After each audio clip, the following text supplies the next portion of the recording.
নমস্কার, আমি doctor Parthapratim Sen, senior laparoscopic and robotic surgeon, Narayana হাসপাতাল, হাওড়া। আপনারা হয়তো জানেন যে রোবোটিক সার্জারি বলে একটা জিনিস নতুন করে কয়েন হয়েছে, চালু হয়েছে। শুধু ভারতবর্ষে নয়, আজকে বিদেশের মাটিতেও রোবোটিক সার্জারি গত 8-10 বছর ধরে এখন একটা প্রচলিত পদ্ধতি।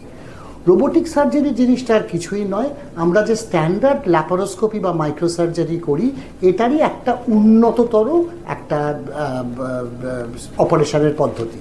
এটাই যেটা হয় যে সার্জন হাতে অপারেশন না করে আমরা যেটা করি যে বাকিটা সমস্ত মাইক্রোসার্জারির মতোই, কিন্তু আমরা হাতের বদলে আমরা রোবোটিক আর্ম ইউজ করি, যে আর্মটার সার্জন অপারেট করেন একজন কম্পিউটারে বসে।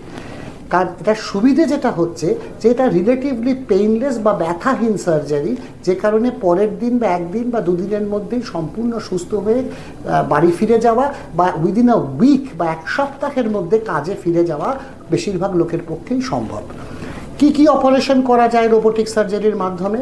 আমরা জেনারেল সার্জারির ক্ষেত্রে বলতে পারি আমরা যে কোনো অপারেশনই করতে পারি, mainly gall bladder, appendix, hernia তো খুব ভালো হয়, কারণ যে কোনো বড় হার্নিয়া যেগুলো হয়, যেগুলো ওপেন করে করতে হয়, সেগুলো আজকাল রোবোটিক্সের মাধ্যমে অনেক অনেক বেটারভাবে করা যায় এবং রুগী একদিন দুদিনের মধ্যে বাড়ি চলে যাওয়ার সম্ভাবনাটাই সবচেয়ে বেশি থাকে।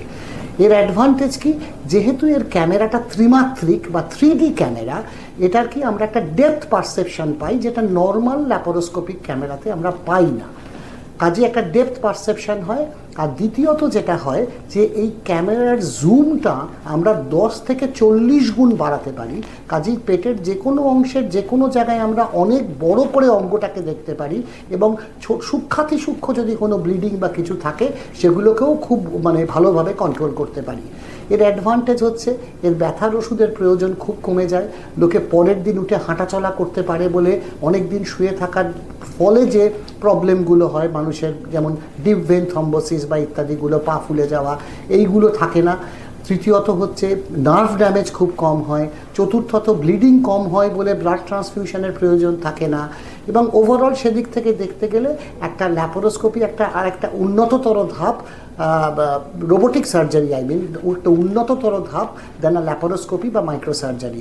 এবং যেটা আমার মনে হয় যে অদূর ভবিষ্যতে আজকে আস্তে আস্তে সমস্ত মাইক্রোসার্জারি বা ল্যাপারোস্কোপিক সার্জারি রিপ্লেসড হয়ে যাবে রোবোটিক সার্জারির মাধ্যমে। কাজে আজকে এইটুকুই থাক। আপনাদের যদি রোবোটিক সার্জারি সম্বন্ধে আরও কিছু উৎসাহ বা কোনো কিছু প্রশ্নের উত্তর থাকে তাহলে ডেফিনেটলি আপনারা যোগাযোগ করবেন। ভালো থাকবেন, সুস্থ থাকবেন। ধন্যবাদ।